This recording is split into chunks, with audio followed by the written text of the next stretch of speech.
Bienvenidos a En Dos Continentes. ¿Saben qué? Hoy vamos a ser ladrones. Sí, vivimos en un mundo en el que somos robados constantemente, que si nuestras libertades, que si nuestros derechos y sí, también nuestro dinero, así que, ¿por qué no?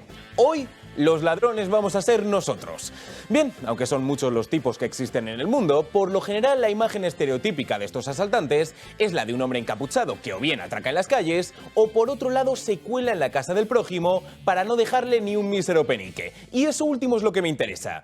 ¿Cómo nos podemos colar en una casa que no es la nuestra? Vale. He descubierto dos formas. La primera, con la policía al lado. Y es que eso es lo que ha ocurrido en el hogar de Jair Bolsonaro. El expresidente de Brasil debía estar tomándose su café tardío cuando de golpe y porrazo, y nunca mejor dicho, agentes de la policía irrumpieron en el inmueble. Todo con un objetivo, extraer unos supuestos pasaportes COVID falsos que aparentemente tendrían su poder Bolsonaro. En la operación han sido extraídos tanto documentos como el propio móvil del expresidente. Sí. No hay mejor plan para una tarde de mayo que ver cómo agentes de policía cogen tu móvil y lo miran con sumo interés. Y no precisamente para ver en qué nivel estás en el Candy Crush. El impromptu de esta operación puede recordar a lo ocurrido en Mar-a-Lago el año pasado. En este caso fue Donald Trump el sujeto principal de la investigación.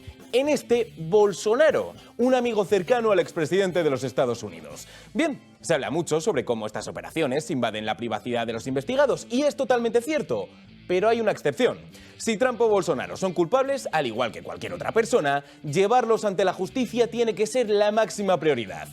Pero la cuestión es que con Bolsonaro hay varias dudas, y es que los cargos no parecen adecuarse al comportamiento del expresidente brasileño. Hubo gente que me presionó para que me vacunase, es normal. Y no lo hice, ¿por qué? Porque me leí las instrucciones de Pfizer. Y punto. Mi teléfono no tiene contraseña, dejadme ser claro. No tengo nada que ocultar sobre nada, esto no tiene que ver con pasaportes COVID. Ahora bien, qué bonito sería si tuviéramos un país democrático, en el que pudiéramos hablar sobre todos los temas. Pero hay algunos que están prohibidos en Brasil. Uno de ellos es la vacuna, ¿vale? Vale. Olvidémonos de situaciones utópicas, olvidémonos de países en los que se puede hablar libremente, olvidémonos incluso del enfado palpable de Bolsonaro. ¿Tienen sentido estas acusaciones? Quiero decir, vale, por muy honorable que parezca un político, siempre puede pasarse al lado oscuro de la fuerza. Siempre puede sorprendernos para bien, sí, pero también para mal. Y puede ser que, por ejemplo, Bolsonaro sea un corrupto. Ha sido una de las acusaciones que ha recibido durante su legislatura, pero ¿que falsifique pasaportes de la COVID? ¿Por qué iba a hacer eso un hombre que no se ha vacunado? Y ojo, que no es que lo hayamos oído por primera vez precisamente. Bolsonaro se ha cansado de decir, por activa y por pasiva, que él no se iba a vacunar contra la COVID. Se le ha criticado constantemente por ello. Por ejemplo, esto decía Bolsonaro en el programa de Tucker Carlson en julio de 2022 sobre la vacuna. La preocupación, tal y como decían muchos doctores, era que la gente contagiada del virus ya era inmune y no se tenía que poner la vacuna. Ese fue mi caso, y por eso no me puse la vacuna.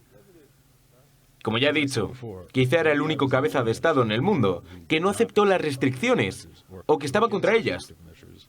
Y quizá uno de los pocos cabezas de Estado que no se puso la vacuna porque ya me había contagiado.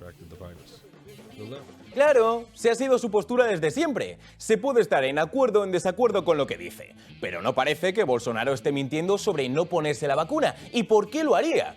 Afirmando que no se iba a vacunar, el expresidente de Brasil se ganó el odio de medio mundo y lo iba a soportar por una mentira. No sé, no parece demasiado inteligente. Sería algo así como sabotearte a ti mismo, como robarte. Y volvemos a la cuestión que nos ocupa. ¿Cómo nos podemos colar en una casa que no es nuestra? Ya les hemos ofrecido el ejemplo de Bolsonaro. Es decir, rodeados de los mejores agentes que tenga un país a su disposición, pero hay otra forma. Hay un método que es mucho menos disimulado, pero por lo general mucho más eficaz. A misilazo limpio. O bueno, con un ataque de drones. Decíamos que Bolsonaro se había asustado cuando el jefe Bigum y sus amigos irrumpieron en su hogar. Pues ojito al brinco que debió haber pegado Vladimir Putin cuando oyó lo que ustedes están viendo. 2 drones dirigidos al Kremlin que implosionan tras toparse con una barrera eléctrica. Son de esas cosas que producen un ruido de esos de los que te despiertan en medio de la noche. Claro, habíamos hablado de que el susto que se debía haber pegado Putin no debía haber sido un simple espasmo, pero esta suposición era hipotética, porque el presidente de la Federación Rusa no se encontraba en la residencia oficial. Bien, hasta aquí los hechos. Ahora vamos a indagar. ¿Quién diablos puede haber organizado este ataque y con qué motivo? Bueno, ya que el programa de hoy va de ladrones y asaltos, vamos con nuestro primer sospechoso, Ucrania. Hay una teoría que comparte mucha gente en todo nuestro planeta. La guerra en Ucrania es una guerra de Putin. Por tanto, si aceptamos eso, sea verdad o no, la fórmula matemática que se nos queda es bien sencilla. Si Putin es el mayor valedor de la guerra, ¿qué pasaría si Putin fuera eliminado? Bueno, si los números no se equivocasen, la respuesta sería que no habría más guerra, así que ¿por qué no iba un ciudadano ucraniano a tratar de asesinar al presidente ruso con la esperanza de que su país fuese liberado? Esa, desde luego, parece ser la teoría de los rusos, que han dicho esto a través de un comunicado. Anoche el régimen de Kiev intentó atacar con un dron la residencia del presidente de la Federación Rusa. Vemos estas acciones como un ataque terrorista planeado y un intento de asesinato contra el presidente, que no ha sufrido ningún daño. Rusia se reserva el derecho para tomar las contramedidas cuando y donde se considere apropiado. Eso último asusta.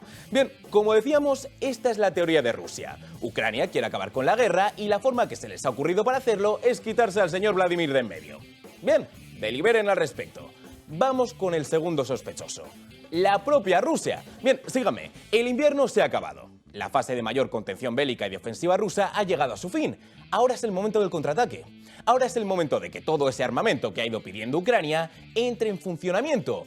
Ahora es el momento de cambiar las tornas. Y claro, eso a Rusia no le hace gracia. No es que el país sea demasiado parcial, pero hombre, si ellos pueden elegir el devenir de la guerra, imagino que preferirán ser ellos los vencedores. Así que, ¿qué pueden hacer ante este contraataque inminente? Atacarse a sí mismos. ¿Por qué? ¿Por qué pueden ser tan estúpidos? Sencillo. Primero, porque la guerra nunca es un juego limpio y quien diga lo contrario miente. Este ataque al Kremlin se produce justo cuando Putin no está ahí. Ya suerte, ¿no? Y segundo, porque si Ucrania cruza la línea con Rusia, Putin también va a poder hacer lo propio y realizar actos de guerra ilegales. Y ante esta amenaza, ¿qué tiene que hacer Zelensky? Defenderse. Defenderse como sea. Esto ha dicho el presidente de Ucrania desde Finlandia. No hemos atacado a Putin o a Moscú. Nosotros luchamos en nuestro propio territorio, mientras defendemos nuestras regiones y ciudades. No tenemos, ya sabéis, suficientes armas para esto. Por eso no las utilizamos por ahí. Para nosotros estamos en déficit. No podemos gastar. No atacamos a Putin. Eso lo dejamos a los tribunales. Oh sí, señor Zelensky, será el tribunal de la historia el que juzgue si ha sido usted o, por el contrario, Vladimir Putin, el encargado de realizar este ataque. Claro, eso sí ha sido uno de ellos, porque sí, la lista de sospechosos no se reduce a 2 hombres o países, hay un tercero. Eso de la libertad está guay, siempre y cuando vaya a favor de los intereses del gobierno. Sí, ¿podrían ser los Estados Unidos los responsables de este ataque al Kremlin? ¿Por qué no? Recordemos la narrativa del país, sea cierta o no. Estados Unidos son los buenos, los rusos los malos. Así que, solo en caso de que los rusos vayan ganando la guerra, solo en ese improbable caso, ¿no estaría mal darles un pequeño aviso? Putin, colega, ¿te gusta vivir? Pues no nos toques las narices, esa es la cuestión. ¿Habrá sido Estados Unidos? El secretario de Estado Antony Blinken ni se señala a sí mismo ni parece hacerlo a Ucrania. En primer lugar, he visto los informes. No puedo darles validez. No lo sabemos. Segundo, me tomaría cualquier información que venga del Kremlin con cierto cuidado. Así que veremos. Veremos cuál es la realidad. Así que es realmente difícil comentar o especular sobre esto sin saber cuáles son los hechos. Parece que Blinken está utilizando el misterio como parte de su estratagema, pero claro, se ha topado con que ustedes y yo estamos olfateando cual Sherlock Holmes en uno de sus múltiples casos. Blinken ha sido bastante esquivo. Primero, no se puede culpar a Ucrania. Segundo, todo lo que venga del Kremlin, cierto, lo que viene siendo cierto no suele ser. Y tercero, pese a todo lo que ha dicho, calma. Y hasta que no conozcamos lo que ha pasado, no podemos hablar de ello. Ya, buen intento, pero no. Volvamos allá otra vez. Señor Blinken, está bien. Quitemos el foco de ustedes como responsables. Hagamos lo propio con Ucrania, pero juguemos a imaginar. ¿Qué pasaría si el responsable fuera Ucrania? Así que para dejarlo claro, si Ucrania decidiera por sí misma atacar en territorio ruso, los Estados Unidos no lo criticarían. De nuevo, son decisiones que debe tomar Ucrania sobre su defensa, sobre cómo va a recuperar su territorio y restaurar su integridad y soberanía. Torero, que eres un torero, mi niño. A ver, no es que Ucrania sea la culpable, pero si por casualidad lo fuera y deciden por ellos mismos que lo mejor es atacar a Putin, pues hombre, no vamos a ser nosotros los que les critiquemos, ¿no? Bien, 3 sospechosos pues, 3 sospechosos. Centrémonos ahora en soluciones y causas, ambas provenientes de Estados Unidos. Donald Trump se enteró de los ataques en plena entrevista y su respuesta al respecto no fue centrarse en el hecho puntual, sino en la finalización del conflicto actual. Si yo fuera el presidente, y lo digo, acabaría la guerra en un día, necesitaría 24 horas. Conozco bien a Zelensky, conozco bien a Putin, la acabaría en 24 horas. ¿Podrías negociar un acuerdo? Al 100%, sería fácil. Easy, sencillo. Devolvedme a la Casa Blanca, yo me encargo de que Zelensky y Putin sean coleguitas en 24 horas. Donald Trump sigue repitiendo que es el hombre que puede solucionar la guerra entre estos dos países y, en consecuencia, los actos sucios que van por detrás, como este ataque al Kremlin. Pero, de nuevo, para entender todo esto, para entender todos estos ataques sucios, hay que volver atrás. ¿Por qué se ha producido la guerra? El argumento principal es que Putin no tenía nada que comprar en febrero de 2022 y decidió anexionarse Ucrania a la fuerza, y puede ser cierto. Pero también hay algo que puede explicar muy bien por qué esa prisa de Putin a la hora de asaltar Ucrania. Quizá deberíamos haber escuchado a Putin en los últimos años. Mira, realizamos un compromiso con Rusia y Gorbachov de que no moveríamos la OTAN un solo milímetro al este. Así que fuimos allí y mentimos. Agregamos a 13 países de la OTAN y les dimos sistemas de misiles que tenían material nuclear. Nosotros hicimos ejercicios conjuntos con Ucrania y otros. ¿Cuál es el propósito de la OTAN sino oponerse a Rusia? Y esto es algo muy interesante. El hombre que han visto es Robert Kennedy, uno de los pocos demócratas que puede discutir el puesto de candidato del partido a Joe Biden en las elecciones del año que viene. Un hombre que asegura que Putin es un criminal, sí, pero que también trató de avisar a la OTAN. Habéis hecho un trato con Gorbachov. La OTAN no va a acercarse a Rusia. Teóricamente, gracias a eso, la Guerra Fría llegó a su final. Pero no resultó así. Que la OTAN siguió expandiéndose es innegable. Y que se estaba acercando cada vez más a Rusia, también. Ucrania era el siguiente objetivo. Y ahí fue cuando Putin comenzó una invasión que, por mucha justificación que tenga por detrás, no es suficiente. Una invasión por la que ahora podría ser detenido. Y ojo, que no es el único.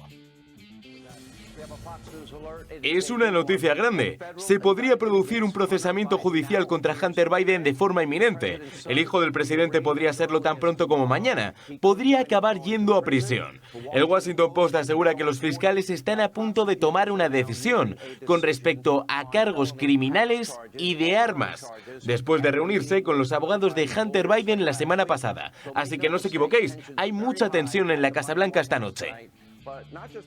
Sí, ahora parece que le toca al hijo del presidente de los Estados Unidos. Hablábamos de ladrones, y parece que en estos días Hunter Biden parece ser un sinónimo. Repasemos: un ordenador del infierno, fotos comprometidas, secretos de seguridad nacional y algún que otro acuerdillo secreto con Burisma, una empresa ucraniana gracias a los que Hunter se podría haber lucrado. Obviamente de forma ilegal. Ante esta polémica, de nuevo, el secretario de Estado, Antony Blinken, fue llamado por los republicanos para comparecer en esta cuestión. ¿Sabía algo Blinken? Bien, este fue un extracto de la conversación. El hombre encargado del interrogatorio hizo una simple pregunta. Señor Blinken, ¿ha utilizado otro medio de correspondencia con Hunter Biden como correos o mensajes? La respuesta de Blinken: no.